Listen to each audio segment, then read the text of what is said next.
Hi, thanks for checking out this video. This is the 14th episode in which we've been looking at the various moves that make up the Shibashi Qigong form. Okay, so far we've covered the first 13 and we'll just go through them briefly. So we've raised in the arms, opening the chest. Then we went into painting a rainbow.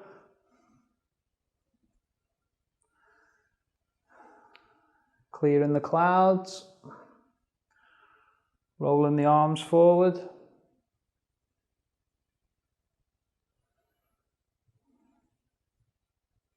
Rowing a boat on a still lake.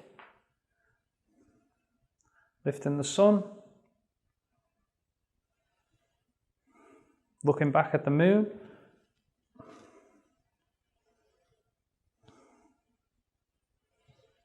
Pushing palms and twisting the waist.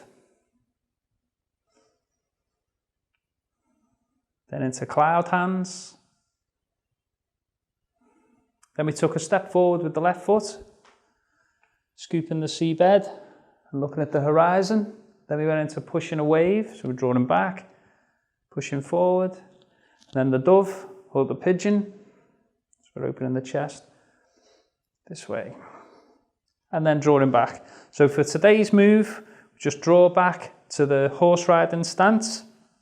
So feet about shoulder width apart, knees slightly bent. Bringing the fists up to the hips. And this one we're going to be punching. So when we draw back, we're going to inhale. Firstly with the right hand, we're going to punch.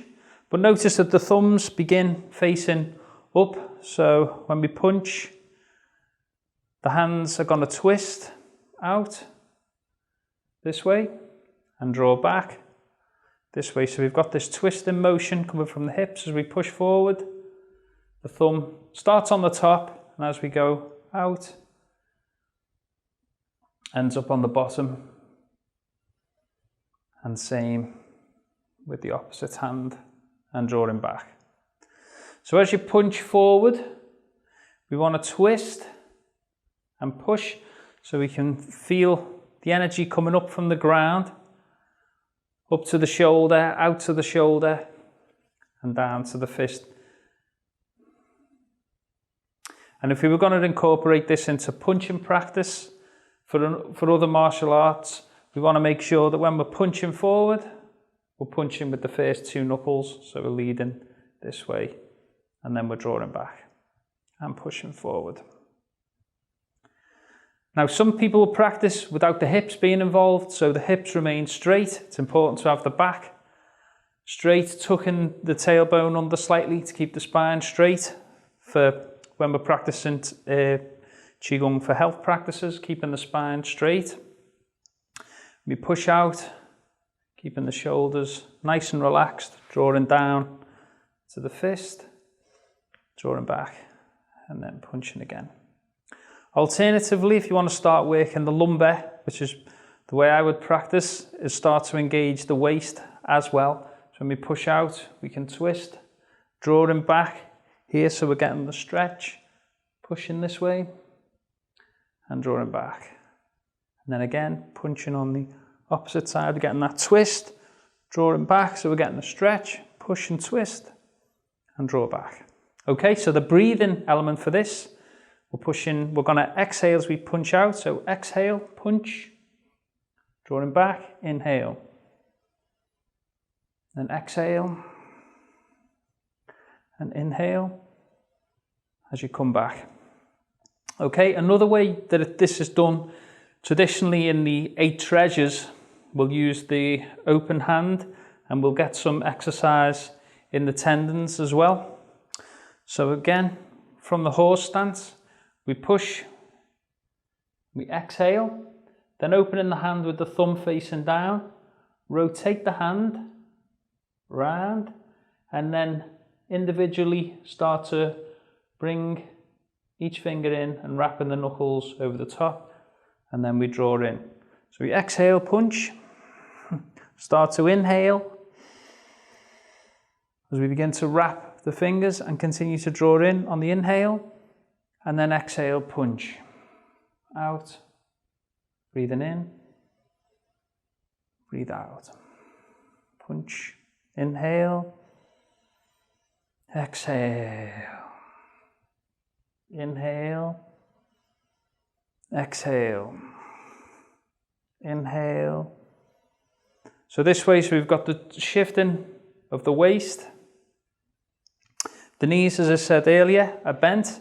Now, depending on what level you want to exercise in terms of the knees or the stance itself, you can build strength in the legs by lowering the stance as you practice. So again, this way. But again, you don't want your knees to protrude over your little toe. You should still be able to see your big toe, sorry, the front of your foot.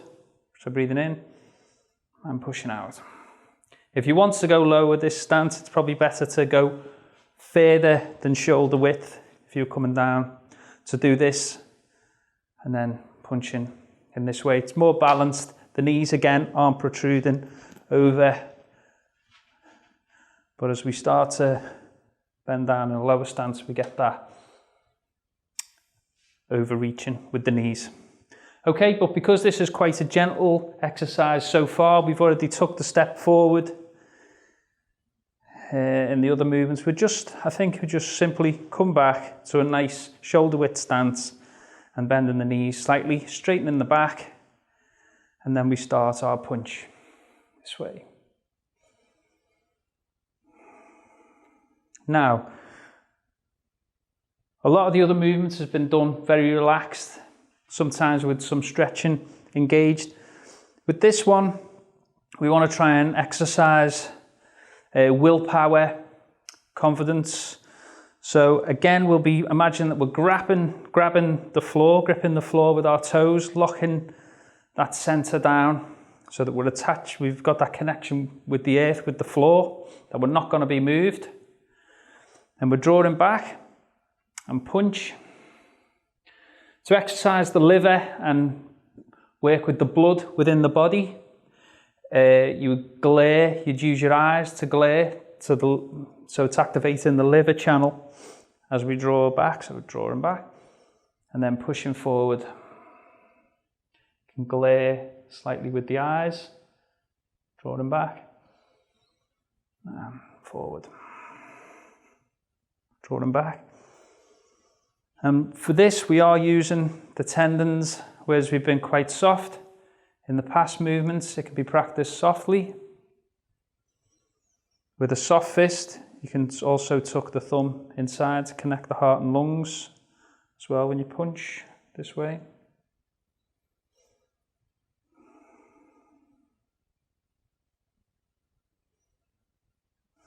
And down.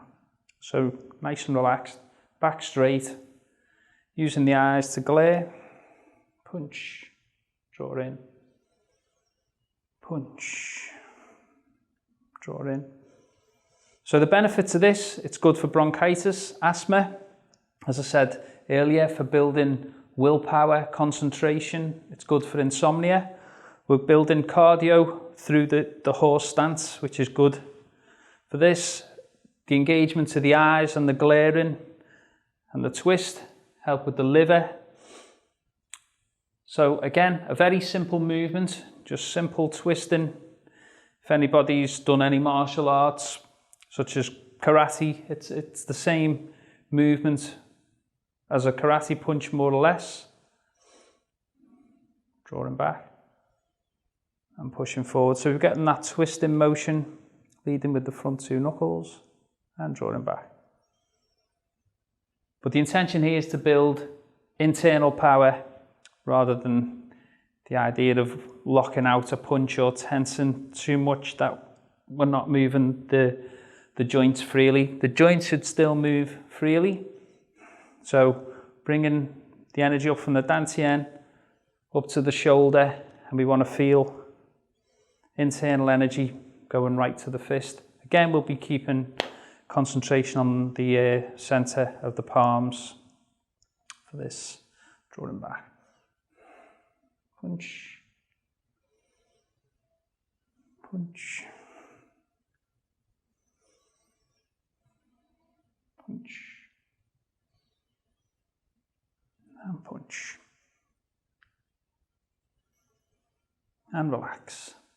Okay, so we'll move on to the next move in the next episode. So thanks for watching. Hope that's been helpful. You can find the other previous moves also on this channel, as well as the Shibashi being performed in its entirety, but without any instructions. So this is just providing us a little opportunity to have a look at the movements and the functions in a little bit more detail. Okay, so thanks for watching. Don't forget to like, subscribe, leave any comments if you find it helpful, or if you've got some points that you'd like to make. It'd be good to hear from you. So yeah, continue to stay safe, look after yourself and each other, and I'll see you next time. Take care.